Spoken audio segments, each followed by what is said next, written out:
Okay, so this is the second part. I had to pause it a little bit. Um, let's talk about differentiability.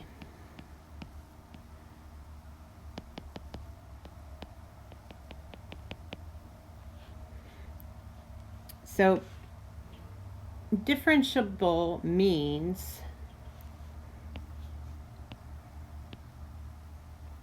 you can take the derivative.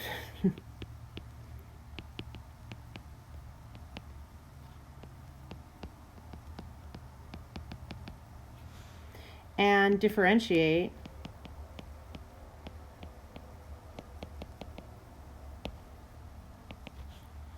means take the derivative.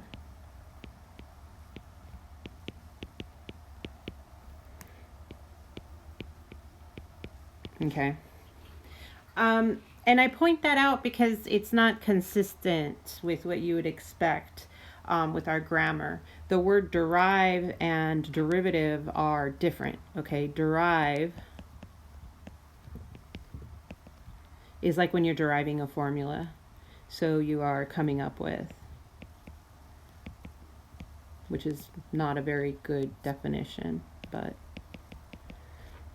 you do things like derive the quadratic formula. That's when you solve a general version of the of a quadratic equation and then derive the formula from there. So they're mathematically they're just the derive and derivative are not related. So that's just a little note here. So in general, functions are differentiable. The functions that we're familiar with.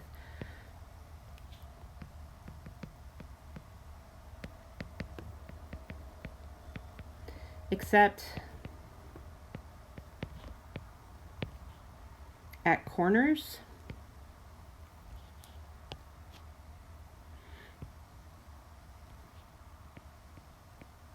and cusps. Corners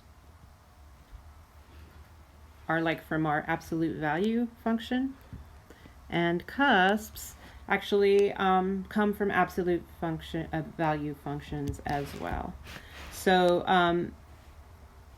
both of these come from absolute value.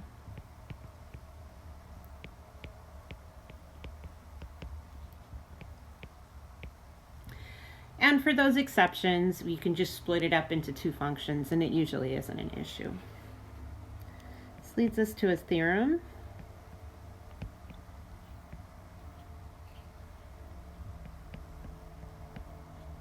If f is differentiable,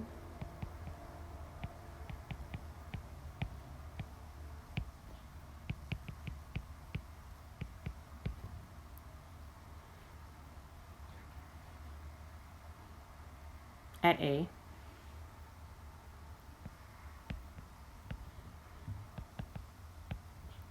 then f is continuous at A.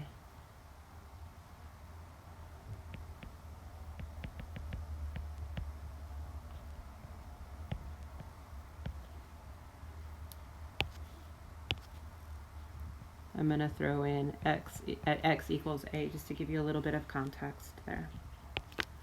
So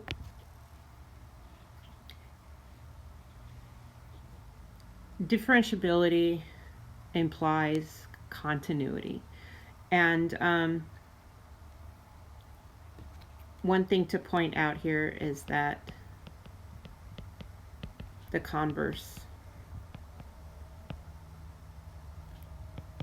is not true.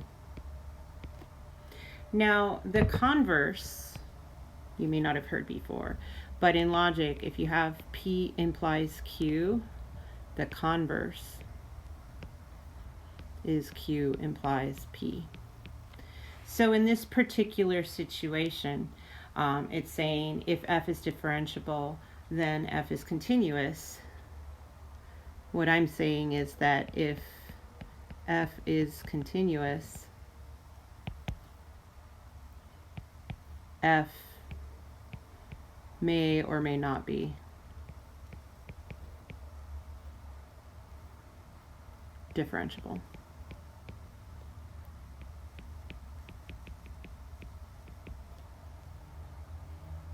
And an example of this would be our absolute value function, because the absolute value function is in fact continuous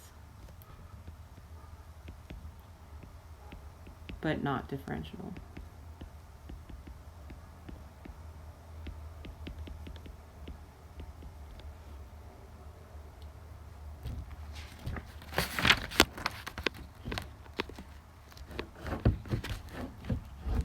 Okay, so I want to take a look at this picture. And for this picture, this example, let me see, this is my third example.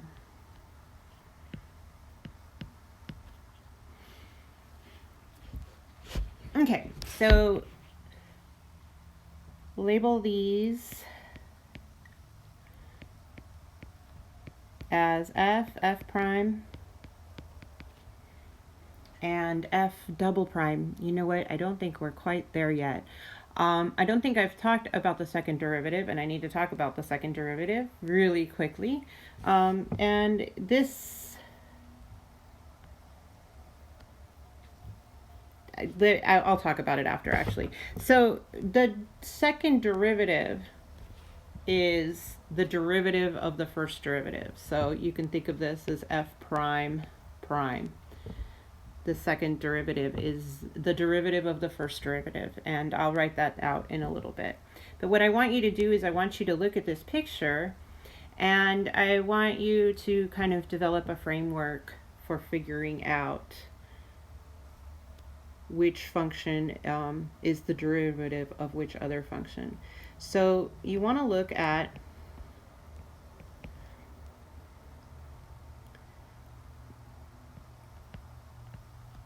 when a curve has positive tangents,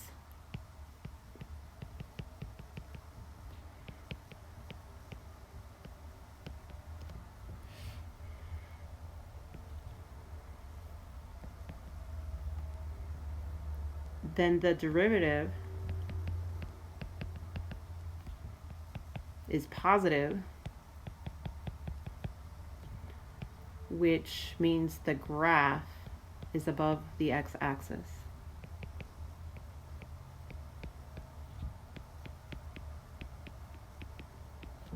And the same thing will go for negative. If the tangents are negative, then that means that the graph of the derivative will be below the x-axis. So for instance, let's go ahead and look at this curve here, this B curve. That's the yellow one. You can see that the slope, the tangents are all positive. And then right here at the top, you get the derivative. So I'm going to call it B prime, would be 0 at that point. Okay. So if you look at the blue curve looks like it fits the bill. So C could be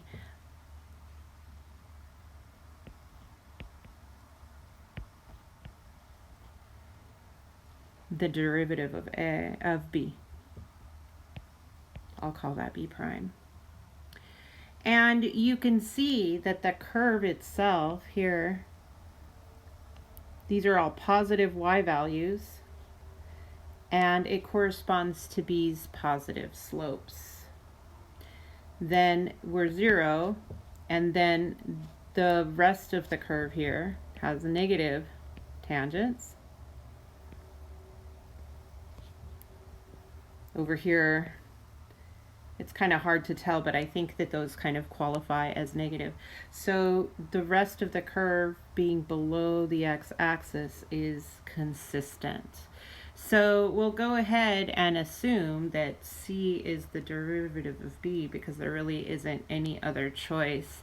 But it's one of these, when you're looking at graphs like this and making these assessments, you always have to stay a little bit flexible to new information, but that right there is pretty solid. So if we look now at A,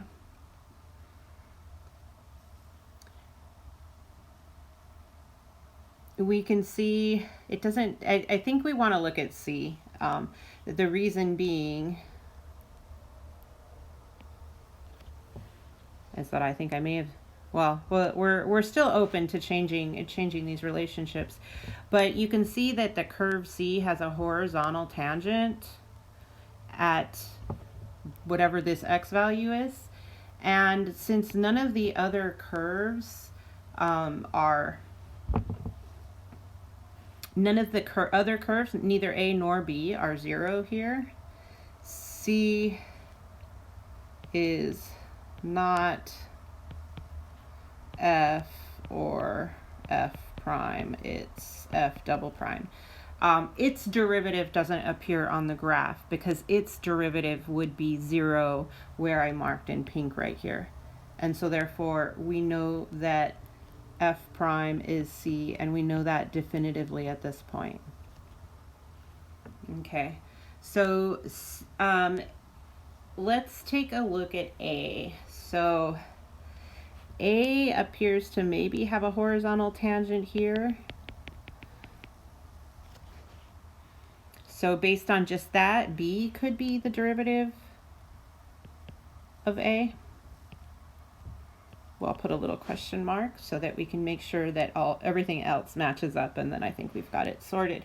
So if you look at the tangents along A, you can see that they all have positive slope on this side. And so what we need is for B to be above the x-axis. Whoops. Above the x-axis up here until it's 0. And then you can kind of see that, you can see that the slopes are negative, but that they're small, and that's why they're so close to the x-axis. So below the x-axis, but small, because the slopes are also small. So that nails it. So we've got A is F, B is F prime, and C is F double prime. So let me go back and talk about second derivatives really quick. These are called higher derivatives.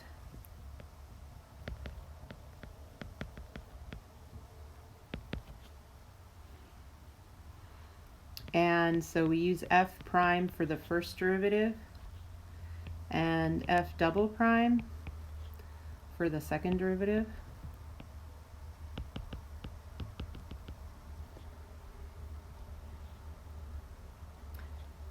And it's the derivative of the derivative.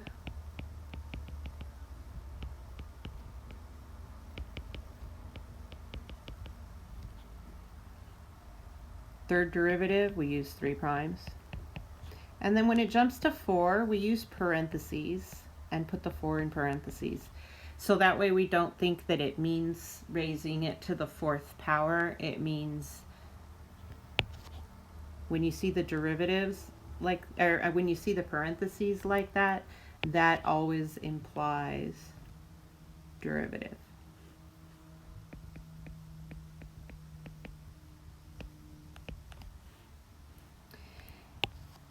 And I want to kind of point out here that if if our function is a position function, then the first derivative represents velocity. That's the rate of change with respect to time, or whatever. And then the second derivative is the rate of change of the velocity, or the rate of change of the rate of change, which we call acceleration.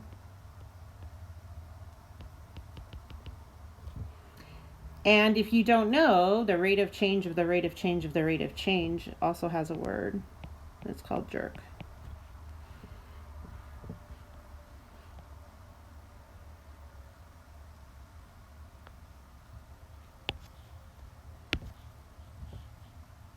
And then I have another example. And this is just a hypothetical here. If n equals the number of people who travel out of state by car when the price of gas is P dollars per gallon. So number of people who travel, I'm just going to say by car. The out of state isn't important.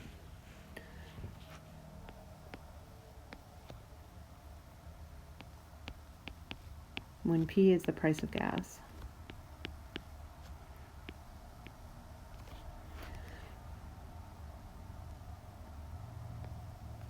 So then if we take the derivative, since our variables aren't just x and y, that's a good reason to use Leibniz notation to differentiate it, to be more specific. But we could also call this n prime of p. That would work. So this represents this quantity.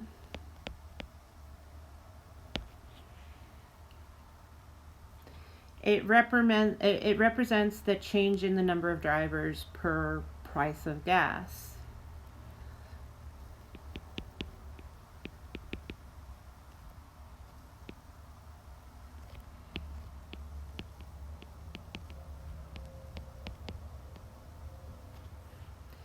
And so here's a question. Is it positive or negative? And you should put me on pause for a second while you think about it. Well, since when P goes up, N goes down. And that should seem reasonable. When the price of gas goes up, the number of people willing to go on road trips goes down. That's been shown, and it makes sense. So the other thing is true as well. If P goes down, then N goes up. So you can think of that as one of the two of that ratio being negative. So it makes the whole thing negative.